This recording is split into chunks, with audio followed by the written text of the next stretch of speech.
Hey everyone, welcome back to the channel. And that clatter and clack and stuff, I started this thing up yesterday after having it sat for quite a while, and it was a lot worse. Took it out, drove it around, kind of cleaned it up a little bit. I could still hear it, but this morning it seems to be better.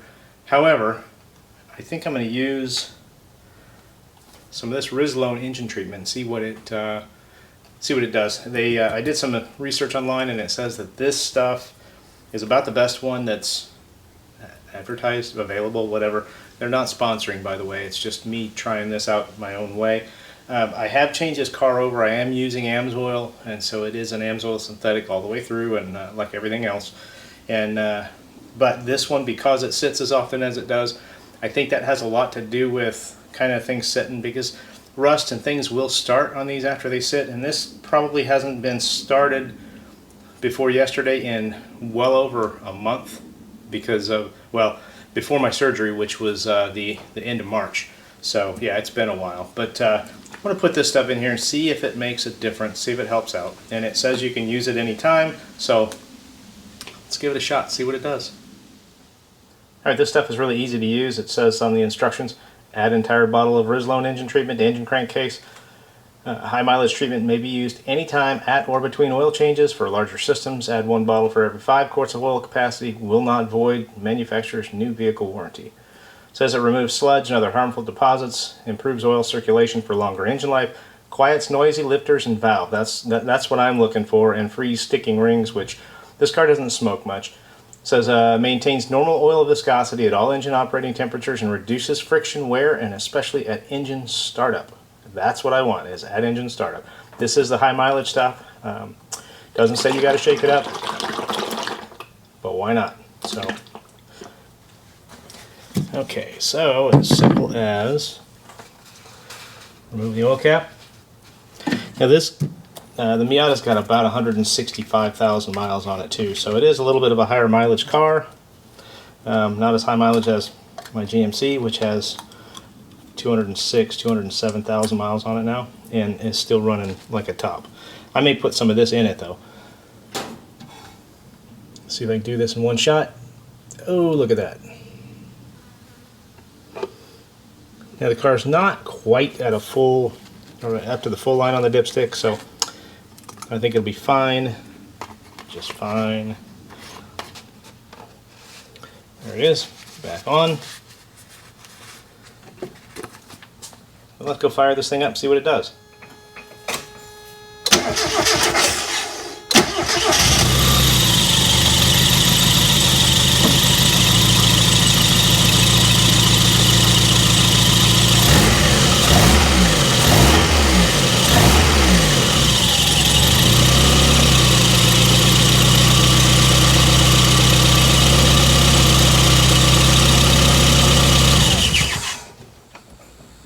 Okay, so let's go take this thing for a ride.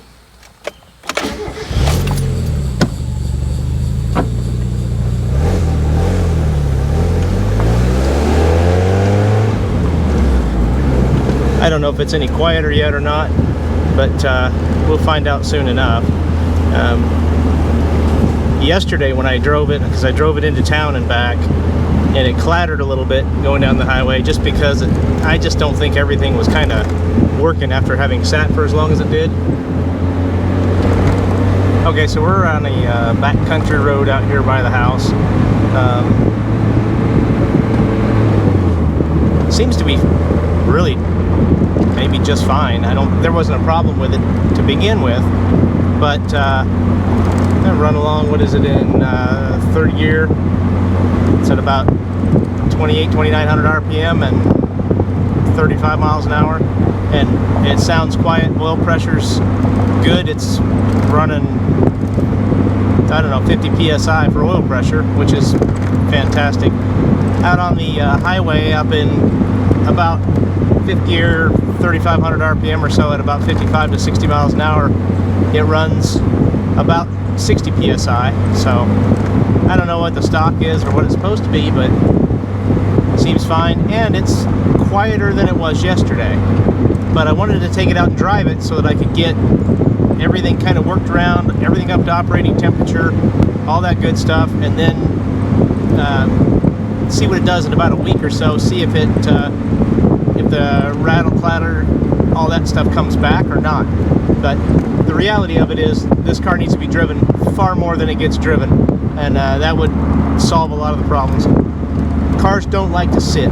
I know collector cars and all that stuff, they typically spend their whole lives sitting in a garage, but cars, by and large, don't like to sit, especially sports cars.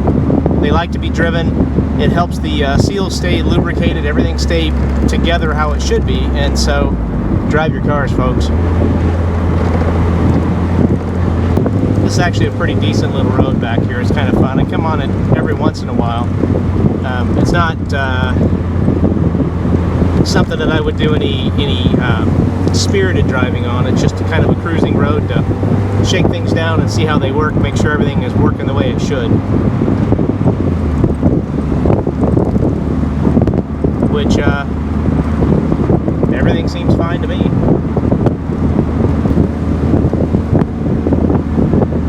Alright, so let's get back to the garage and see if this thing is as quiet as I think it is now, and wrap this one up.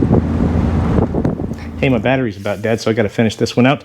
Got the Rislone in, cycled through there, brought it all up to temp, took it for that little drive, kind of got it worked in, hopefully.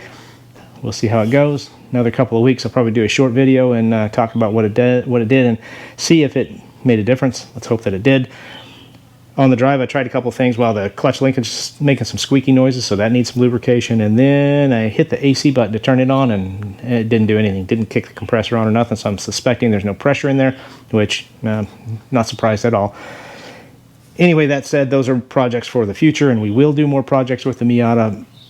Please comment down below. Tell me what you think of the Miata projects, and do you want to see more? And I'll do what I can. But anyway, thanks for being here. Thanks for watching Yellow Jacket Garage, and as always, we'll see you on down the road.